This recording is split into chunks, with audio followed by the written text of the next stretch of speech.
আচ্ছা, আমাকে এখানে এভাবে ডেকেছো কেন? আমি তো কিছু বুঝতে পারছি না। আমি কলেজ থেকে আসলাম, আসার পথে তুমি আমাকে ডাকলে, এইভাবে কেন ডাকলে? কি এমন কথা আছে যে তুমি আমাকে ডাকলে গো, বলো তো? আমার না খুব ভয়ও করছে, আমি তো ব্যাপারটা কিছু বুঝতেও পারছি না। আরে না না, আমি তোমাকে ডেকেছি দুটো কথা বলার জন্য, ঠিক আছে?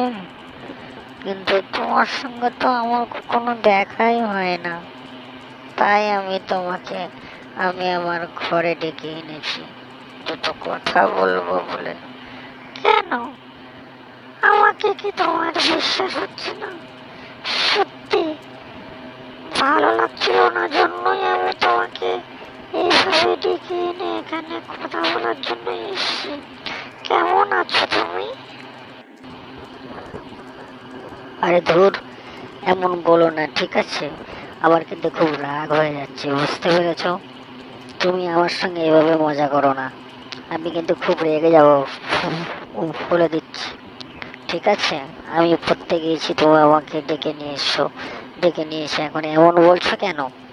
দেখো, বেশি করলে কিন্তু বুঝতেই পারছো যে তোমাকে কি করতে পারি। হ্যাঁ, ঘুষি মেরে না তোমার নাকটা ফাটিয়ে দেবো, ঠিক আছে? তো তুমি বেশি বেশি আমার সঙ্গে করো না, বুঝতে পেরেছো? না হলে কিন্তু বুঝতেই পারছো, যা বলার একদম সরাসরি বলো, ঠিক আছে?